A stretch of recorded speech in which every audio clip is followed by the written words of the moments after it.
নমস্কার বন্ধুরা, সভ্য শুভ্রা ব্লগসে নতুন একটি পর্বে তোমাদের সকলকে স্বাগত জানাই। পারিবারিক কারণে দুদিনের জন্য ধানবাদ বেড়াতে গিয়েছিলাম, আর সেখানে গিয়ে একটি খুব ভালো কাজের সাথে সামান্যতম যুক্ত থাকতে পেরে খুবই আনন্দ লাগছে। হ্যাঁ, এটি আমরা চলে গিয়েছিলাম ধানবাদের সরকারি হসপিটাল, তার একেবারে সামনে। আর এইখানে যাওয়ার মূল কারণ হলো এই ভান্ডারা, অর্থাৎ মানুষের মধ্যে খাবার বিলি করার জন্যই কিন্তু আমরা এখানে পৌঁছে গিয়েছিলাম। তবে এখানে গিয়ে আমি এত মানুষ দেখবো তা কিন্তু একেবারে কল্পনাই করতে পারিনি। বেশ কিছুক্ষণ ধরেই কিন্তু এই মানুষেরা এখানে দাঁড়িয়ে রয়েছে খাবার সংগ্রহ করার জন্য। হ্যাঁ, সবার হাতে কিন্তু একটা করে থালা বা বাটি এরকম ছিল, যাতে খাবারগুলো গরম যেহেতু খাবার আসতে চলেছে সেটা নিতে পারে। এখানে আপনাদের সাথে বলে রাখি, এই যে বিজ্ঞ সেবা সংস্থান, এই সংস্থান কিন্তু প্রত্যেক দিন রাত্রিবেলা 8টা নাগাদ এই হসপিটালটার সামনে এই দুস্থ মানুষদের মধ্যে খাবার বিলি করে থাকে। তবে আপনার মনে এই প্রশ্নটি আসতেই পারে যে তাহলে রোজ যে এরা খাওয়াচ্ছে, এত টাকা পাচ্ছে কোথা থেকে? মেন বিষয়টা হলো এখানে, ধরুন আপনার বাড়িতে কারোর জন্মদিন রয়েছে, বা আপনার বাড়িতে কারোর বিয়ে রয়েছে, বা আপনার বাড়িতে কোনো আপনার যারা পূর্বপুরুষ রয়েছে তাদের শ্রদ্ধার্ঘ্যে আপনি গরিব মানুষের মধ্যে খাওয়াতে চান। এবার আপনি গরিব মানুষকে আয়োজিত করবেন কিভাবে, এক জায়গায় করবেন কিভাবে? তাই এই সংস্থা দায়িত্ব নিয়ে সেই কাজটি করে থাকে। হ্যাঁ, এই সংস্থার মাধ্যমে কিন্তু রোজ এখানে খাওয়া দাওয়ার ব্যবস্থা করা হয়। যার যেরকম সামর্থ্য সে সেই হিসেবে খাওয়ার দাওয়ারের ব্যবস্থা করে থাকে।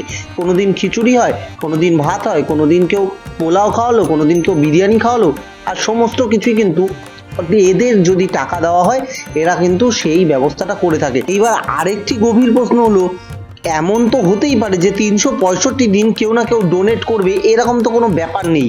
হ্যাঁ, সব সময় তো আর কারোর বাড়িতে অনুষ্ঠান থাকবে না বা কারোর খাওয়ানোর ইচ্ছে থাকবে না, তাহলে তখন এই সংস্থাটি কি করে?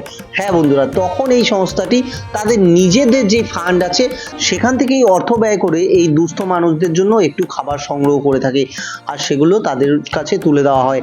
আর এখানে বলে রাখি যে আমরা কেন তাহলে উপস্থিত হলাম, এই যে সংস্থাটি রয়েছে, এই সংস্থার কিন্তু একজন মেম্বার আমার এই বড়দাদা। এই যে পেছনে নীল গেঞ্জি পরা যে ভদ্রলোককে দেখতে পাচ্ছেন, তিনি কিন্তু এই সংস্থার একজন মেম্বার। আর যেহেতু আমার মাসি শাশুড়ি বাৎসরিক কাজ ছিল, প্রত্যেক বছর কিন্তু এই দিনটিতে তারা এই অর্থটা প্রদান করে থাকে যাতে এই গরিব মানুষদের মধ্যে খাবার বিলিয়ে দেওয়া যায়। আর এই কারণেই কিন্তু আমরা এখানে পৌঁছে গিয়েছিলাম। আর এই সংস্থার এত সুন্দর একটি কাজ দেখে, এত সুন্দর দায়িত্ববোধ দেখে কিন্তু আমার মনটায় খুব ভালো লাগলো। হ্যাঁ, সত্যি কথা, রোজ কেউ কারোর জন্য ভাবে না, একদিন দুদিন খাইয়ে দিল সেটা আলাদা বিষয়। এই সংস্থা কিন্তু রোজ এদের মুখে অন্ন যেভাবে হোক জোগাড় করে দিচ্ছে। তবে আপনারা তো প্রশ্ন করতেই পারেন যে ভাই তুমি এত ফুটেজ খাচ্ছ কেন ওই ভিডিও করে? ব্যাপারটা হলো এই যে আমার দ্বারা যদি এই ভিডিও সেরকম কারোর কাছে পৌঁছয় যারা এই সংস্থার সাথে যোগাযোগ করতে চায়, বা কলকাতায় বা আমাদের লোকালে যেসব সংস্থা আছে তাদের সাথে যোগাযোগ করে এরকম খাবার বিলাতে চায়, গরিব মানুষের মুখে সামান্য খাবার উঠিয়ে দিতে চায়, তাহলে তারা কিন্তু তখন যোগাযোগ করবেই। মানুষের মধ্যে চেতনা তো মানুষকে দেখেই আসে, আর এই চেতনা যাতে আসে তার জন্যই মেনলি কিন্তু এই ভিডিও করা। আর এই ভিডিও দ্বারা যদি একজনও তার মনের মধ্যে কোনো প্রভাব হয়, সে এই কাজে অংশগ্রহণ করে, তাহলে আমার এই ভিডিও করা সাকসেস হবে।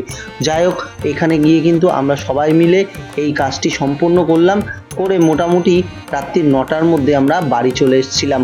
আর ভিডিওটি কেমন লাগলো তা কিন্তু অবশ্যই কমেন্ট বক্সে কমেন্ট করে জানাবে। আর যদি ভিডিওটি ভালো লেগে থাকে তাহলে অবশ্যই একটি লাইক করে দেবে, শেয়ার করে দেবে বন্ধুদের সাথে। দেখা হবে পরবর্তী ভিডিওতে, ততক্ষণ অবধি ভালো থাকবে, সুস্থ থাকবে, ধন্যবাদ।